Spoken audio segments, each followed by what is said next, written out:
I miss the Philippines, so let's do a full face of makeup from the Philippines. Ito na ang pinakahinihintay ninyo. Full face of everything I received from Absidy Beauty. Napakadami sa inyo nagsasabi na gusto nyo ang Absidy Beauty. As in love na love nyo ang products nila. At dahil hindi ko pa siya natatry, excited na, kiss! Mga mare, napakarami nilang pinadala sa akin. So for dami! Let's start with their most popular product. This is their brow gel. Napakarami nagsasabi sa inyo na ito ang paborito nyong brow gel. Ay! Diyos mio, dalawang brush.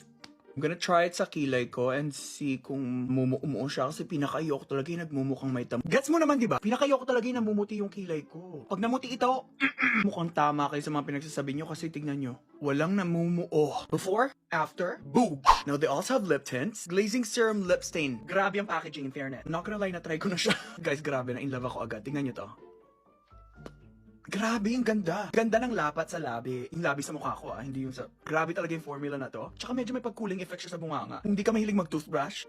Next, we're gonna try their ambient filters. Ito yung itsura niya. Grabe talaga wala akong note sa packaging nila. Very luxing feeling. Napakaganda ng itsura. I'm gonna use the shade Sunkissed. Nakita ko yung kumare kong si March na ito yung gamit niya. Alam mo naman, idol ko yun. It's giving Charlotte Tilbury. Hello? I'm assuming na may pagkaparehas to sa Charlotte Tilbury Flawless Filter. Feeling ko yun yung peg nila eh. May pagkamadilaw. Okay lang yan. Gusto ko yung morena itsura ko. Ayokong umasa sa paniniwala.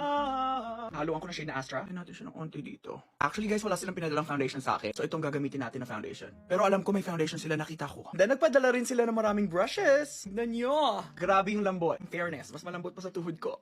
Uy, hindi malambot tuhod ko Lucky ako. Hindi ako bakla. I-blend lang natin yung ambient filter. Ay! Saglit. Fairness, may coverage din siya. Akala ko medyo siya sheer. Very, very glowy. Ganun yung dating niya eh. Very sure girly ang dating. Okay, in fairness, maganda yung lapat niya sa skin. Di siya makapal tignan, di siya mabigat. Now, let's try out their color correctors. Meron akong 3 shades. I think I wanna try the shade 1P. Ano to Guys, may sponge pala siya. Lagay natin to sa ilalim ng mata ko. Ay, uy. Feeling ko full coverage to Peachy undertone. Blend na natin yan. Go, go, go.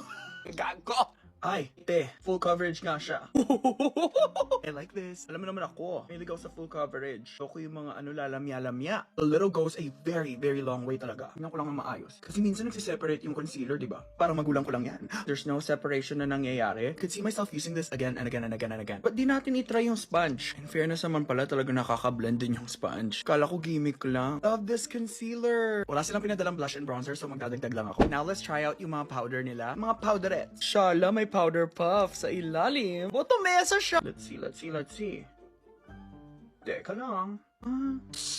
Bago ako magdadadaktak, tapusin ko muna. I'm not sure kung yung concealer ang problema or yung powder, pero may pagka siya dry. Pero guys, very brightening siya in fairness Grabe guys, mukha akong gago kapag close up. Sobrang dry. Pinakindaan nyo ba yan? Tingnan